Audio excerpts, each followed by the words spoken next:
kalau ibu ditanya, kenapa tidak mau jadi orang miskin? Tidak bisa bersedekah. Terus apa lagi? Apa alasan ibu tidak mau jadi orang miskin?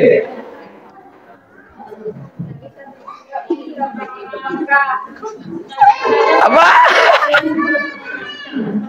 Rupanya tak ada orang.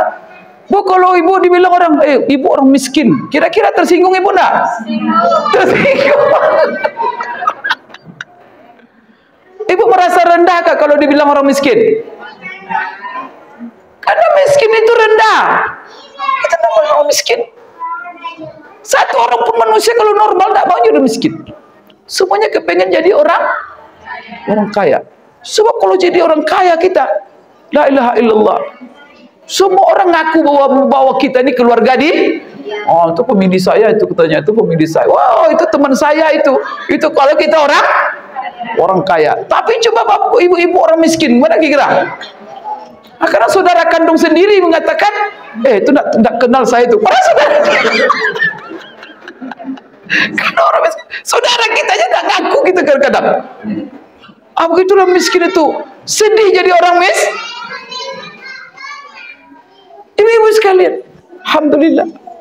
Maka wajah-wajah ini wajah-wajah yang saya lihat, ini calon-calon orang kaya semua ini. Allahu Akbar. Siap ibu-ibu jadi orang kaya? Sekarang nunjuk, siapa siap jadi orang kaya di sini? Tapi ada yang tidak nunjuk aja jadi siap jadi orang miskin itu.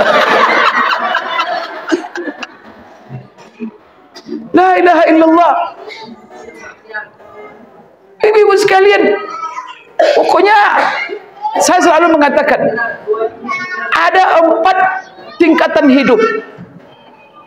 Ada 4 tingkatan hidup dalam masalah kaya dan miskin. Kita kepengen semuanya kalau bisa tingkat pertama. Yang pertama sekali Bapak Ibu sekalian, jadi kaya itu ada 2. Tadi Ibu bilang kan kaya hati. Maka kaya itu ada 2. Kaya hati, kaya harta. Kaya hati, kaya harta. Maka kita ini ada orang yang kaya hati, kaya harta. Itu nomor 1. Ada yang kaya hati, miskin nomor 2. Yang ketiga, miskin hati, kaya harta. Kaya harta tapi hati miskin. Yang keempat, miskin hati, miskin harta. La ilaha illallah. Dua yang pertama, kaya hati, kaya harta. Yang pertama ini calon ahli surga. Di dunia bahagia, akhirat masuk surga. Kaya hati, kaya harta.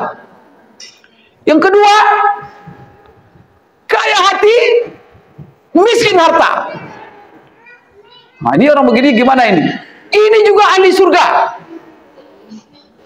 Tapi hidup di dunia menderita. Ibu sambung langsung menderita.